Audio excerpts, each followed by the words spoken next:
Hi friends, very good morning. ಮುಂಜಾನೆಯ ಶುಭಾಶಯಗಳು ಸ್ನೇಹಿತರೆ. ಇವತ್ತು ಮಾರ್ಗಶಿರ ಮಾಸದ ಕೊನೆಯ ಗುರುವಾರದ ಪೂಜೆ, 4ನೇ ಗುರುವಾರದ ಪೂಜೆ. ಹಾಗಾಗಿ ಪೂಜೆಗೆ ಹೂವು, ಎಲ್ಲ ಥರದ್ದು ಹೂಗಳನ್ನ ತೊಗೊಂಡು ಬಂದಿದ್ದೀನಿ.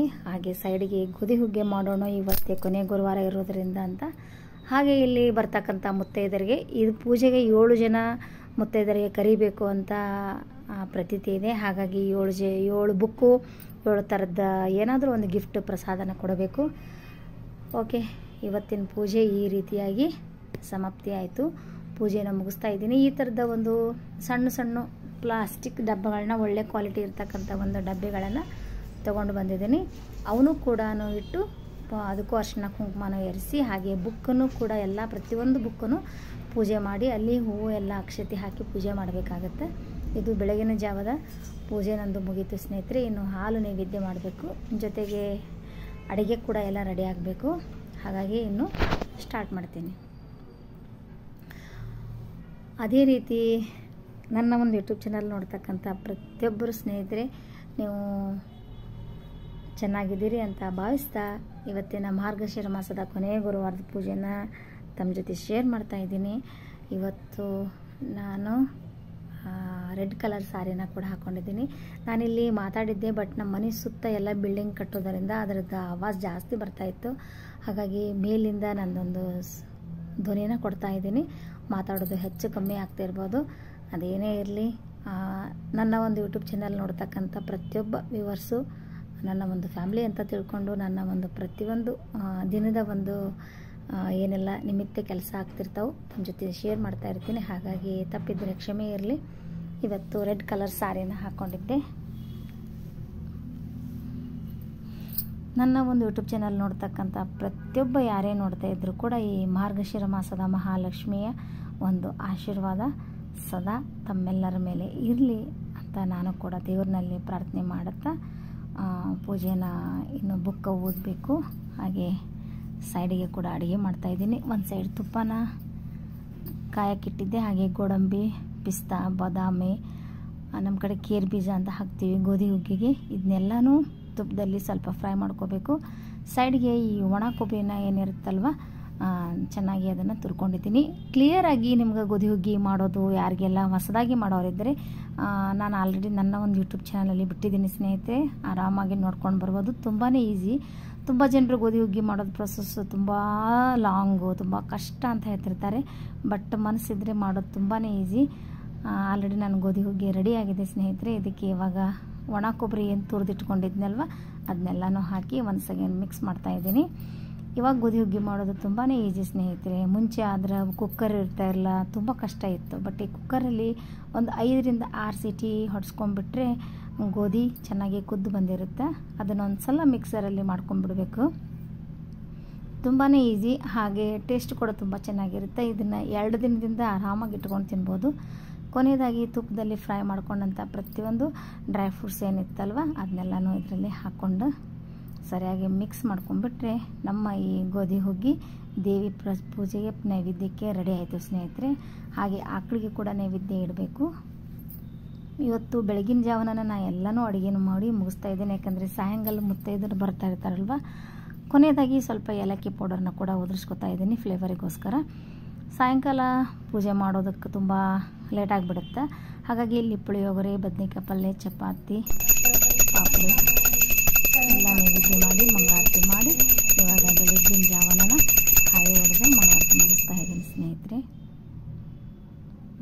ಹಾಗಾಗಿ ಯಾಕಂದರೆ ಸಾಯಂಕಾಲ ಮತ್ತೆ ಸ್ನಾನ ಮಾಡಿ ಮತ್ತೆ ಅಡುಗೆ ಮಾಡಿ ಅವರೆಲ್ಲ ಬಂದಾಗ ಸರಿಯಾಗಿ ಆಗೋದಿಲ್ಲ.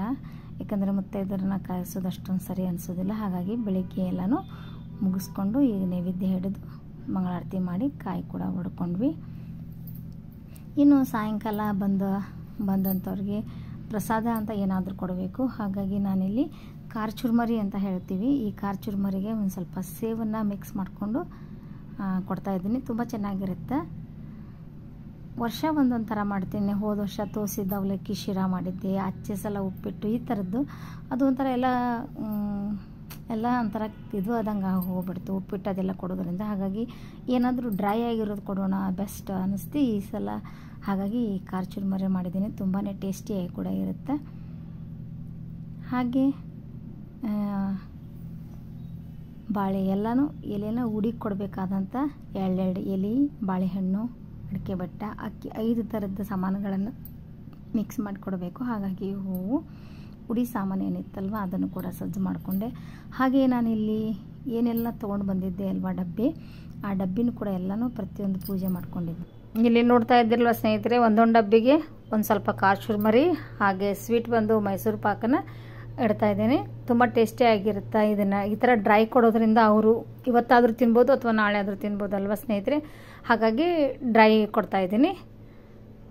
ಓಕೆ, ಈ ವಿಡಿಯೋ ಇಷ್ಟ ಆಗಿದ್ದರೆ ಲೈಕ್ ಆ್ಯಂಡ್ ಶೇರ್ ಮಾಡಿ. ನೀವು ಯಾವ ರೀತಿ ಪೂಜೆನ, ಈ ಮಾರ್ಗಶಿರ ಮಾಸದ ಕೊನೆಯ ಪೂಜೆನ ಯಾವ ರೀತಿ ಮುಕ್ತಾಯ ಮಾಡ್ತೀರಿ, ಮಾಡೋರು ಯಾರಾದರೂ ಗೊತ್ತಿದ್ದರೆ ಕಮೆಂಟ್ಸಲ್ಲಿ ಕೂಡ ಬರಿತೀರಿ ಅಂತ ಕೇಳೋಕ್ಕೆ ಇಷ್ಟಪಡ್ತೀನಿ ಸ್ನೇಹಿತರೆ. ಯಾಕಂದರೆ ನೀವು ಒಬ್ರೊಬ್ರದ್ದು ಕಡೆ ಒಂದೊಂದು ಕಡೆ ಒಂದೊಂದು ಪದ್ಧತಿ ಇರುತ್ತೆ. ನಾನು ಈ ರೀತಿಯಾಗಿ ಏನಾದರೂ ಒಂದು ಸ್ವೀಟನ್ನು ಹಾಕಿ ಕೊಡ್ತಾಯಿದ್ದೀನಿ.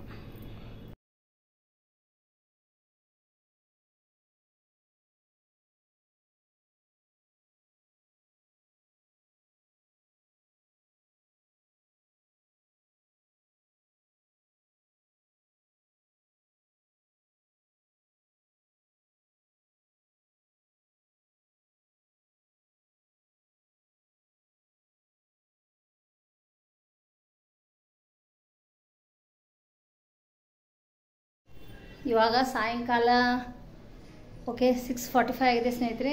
ಗ್ರೀನ್ ರೆಡ್ ಕಲರ್ ಸಾರಿ ಹಾಕ್ಕೊಂಡು ರೆಡಿಯಾಗಿದ್ದೀನಿ. ದೇವ್ರ ಮುಂದೆ ದೀಪ ಹಚ್ಚಿದಾಯಿತು.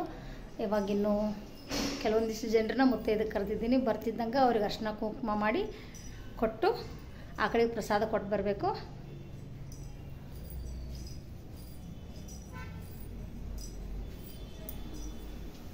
ನಿಮಗೆ ತೋರಿಸ್ತಾ ಇದ್ದೀನಿ. ಇವತ್ತು ಇದು ಕೊನೆಯ ಗುರುವಾರದ ಪೂಜೆ ಸಮಾಪ್ತಿ ಆಗ್ತಾ ಇದೆ ಸ್ನೇಹಿತರೆ. ಒಂದು ಸ್ವಲ್ಪ ಚುರುಮರಿ ಹಾಗೆ ಖಾರ ಚುರುಮರಿ, ಸ್ವೀಟ್ ಬಂದು ಮೈಸೂರು ಪಾಕು, ಒಂದೊಂದು ಬುಕ್ ಕೊಡಬೇಕು 7 ಜನರಿಗೆ ಮುತ್ತೈದನಕ್ಕೆ. ಕೊನೆಯ ವರ್ಷ ನಾವು ಮುಗಿಸೋ ವರ್ಷಕ್ಕೆ ಅದೇನು ಮುಗಿಸ್ತೀವಲ್ವ ಸ್ನೇಹಿತರೆ, ಆವಾಗ ಭಾಗ್ಯನ ಕೊಡಬೇಕು ಅಂತೈತಿ. ಹಾಗಾಗಿ ಪ್ರತಿ ವರ್ಷ ಈಗ ನಾನು ಸ್ಮಾಲ್ ಸೈಜಿದ್ದ ಒಂದು ಸಣ್ಣ ಒಂದು ಪುಟಾಣಿ ಯಾವುದಾದ್ರೂ ಒಂದು ಗಿಫ್ಟನ್ನು ಕೊಟ್ಟು ಪೂಜೆನ ಸಮಾಪ್ತಿ ಮಾಡ್ತಾಯಿದ್ದೀನಿ. ಆಲ್ರೆಡಿ 7 ಗಂಟೆ ಆಗ್ತಾ ಬಂತು ಸ್ನೇಹಿತರೆ. ಕರೆಕ್ಟಾಗಿ 7 ಗಂಟೆಗೆ ಬನ್ನಿ ಅಂತ ಹೇಳಿದ್ದೆ. 5ರಿಂದ 6 ಜನನ ಕರೆದಿದ್ದೆ. ಹಾಗಾಗಿ ಆಲ್ರೆಡಿ ಒಬ್ಬರೊಬ್ಬರೇ ಬರ್ತಾ ಇದ್ದಾರೆ. ಇವಾಗ ಅವ್ರಿಗೆಲ್ಲ ನಾವೇನು ತಯಾರು ಮಾಡ್ಕೊಂಡಿದ್ವಲ್ಲ ಡಬ್ಬಿಗಳಿಗೆ ಚುರುಮರಿ ಮತ್ತು ಮೈಸೂರು ಪಾಕು ಒಂದೊಂದು ಬುಕ್ಕು ಇಟ್ಟು ನಾನು ಬುಕ್ ಇಟ್ಕೊತಾ ಇದ್ವಿ. ಇಟ್ಟು ಎಲ್ಲ ರೆಡಿ ಮಾಡಿ ಕೊಟ್ಬಿಟ್ರೆ ಚೆನ್ನಾಗಿರುತ್ತೆ. ಅವ್ರು ತೊಗೊಂಡು ಹೋಗೋದಕ್ಕೂ ಚೆನ್ನಾಗಿರುತ್ತೆ ಈ ಒಂದು ಕವರಲ್ಲಿ ಹಾಕಿ ಕೊಡೋದ್ರಿಂದ. ಓಕೆ, ಎಲ್ಲರೂ ಬಂದರು, ಪ್ರಸಾದನೂ ಕೂಡ ತೊಗೊಂಡ್ರು, ಉಡಿ ಕೂಡ ತುಂಬಿಕೊಂಡ್ರು. ಇನ್ನು ಅವರೆಲ್ಲ ಹೋಗ್ತಾ ಇದ್ದಾರೆ. ಹಾಗಾಗಿ ಅವ್ರ ಜೊತೆಗೆ ಒಂದು ಸೆಲ್ಫಿ ಪ್ರೋಗ್ರಾಮ್ ಕೂಡ ನಡೀತಾ ಇತ್ತು. ಹಾಯ್ ಫ್ರೆಂಡ್ಸ್, ಇವತ್ತು ಮಾರ್ಗಶಿರ ಮಾಸದ ಕೊನೆಯ ಗುರುವಾರದ ಪೂಜೆಗೆ ನಮ್ಮ ಅಪಾರ್ಟ್ಮೆಂಟಿನ ಇಷ್ಟು ಜನರು ಬಂದಿದ್ದಾರೆ. ಇವತ್ತಿಗೆ ಮಾರ್ಗಶಿರ ಮಾಸದ ಕೊನೆಯ ಗುರುವಾರ ಪೂಜೆ ಮುಗಿಯಿತು ಸ್ನೇಹಿತರೆ. ಟೆನ್ಷನ್ ತುಂಬಾ ಕಡಿಮೆ ಆಯಿತು. ಹೇಗಾಗುತ್ತೋ ಏನೋ ಅಂದ್ಕೊಂಡಿದ್ದೆ. ಓಕೆ, ಎಲ್ಲರೂ ಬಂದರು, ಉಡಿ ತುಂಬಿಸ್ಕೊಂಡು ಹೋದರು. ತುಂಬಾ ಖುಷಿ ಆಯಿತು.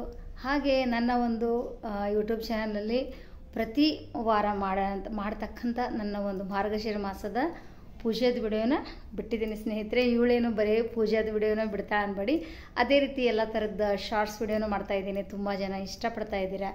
ನಾ ಮಾಡ್ತಕ್ಕಂಥ ಕೆಲವೊಂದಿಷ್ಟು ಪೂಜೆಗಳನ್ನು ತಮ್ಮ ಜೊತೆ ಶೇರ್ ಮಾಡೋಕ್ಕೆ ಇಷ್ಟಪಡ್ತೀನಿ. ಹಾಗೆ ನನ್ನ ಒಂದು ಯೂಟ್ಯೂಬ್ ಚಾನಲ್ನ ಸಬ್ಸ್ಕ್ರೈಬ್ ಮಾಡದೆ ನೋಡ್ತಾ ಇದ್ದರೆ ಪ್ಲೀಸ್ ಎಲ್ಲರೂ ಸಬ್ಸ್ಕ್ರೈಬ್ ಮಾಡ್ಕೊಂಬಿಡಿ. ಪಕ್ಕಕ್ಕೆ ಬರೋ ಒಂದು ಬೆಲ್ ಐಕನ್ ಕೂಡ ಕ್ಲಿಕ್ ಮಾಡಿ. ಈ ವಿಡಿಯೋಗಳು ಇಷ್ಟ ಆದರೆ ಲೈಕ್ ಮಾಡಿ, ಖಂಡಿತವಾಗಿ ಲೈಕ್ ಮಾಡೋದನ್ನು ಮರಿಬೇಡಿ. ಯಾಕಂದರೆ ನೀವು ಲೈಕ್ ಮಾಡಿ ಒಂದು ಕಮೆಂಟ್ಸ್, ಒಳ್ಳೆ ಕಮೆಂಟ್ಸ್ ಬರೆದ್ರೆ ನಮಗೂ ಕೂಡ ತುಂಬ ಖುಷಿ ಅನಿಸುತ್ತಾ. ಓಕೆ, ಮಾಡ್ಬೋದು ಈ ಥರದ ವಿಡಿಯೋಗಳನ್ನ ಅಂತ ಅನಿಸುತ್ತಾ.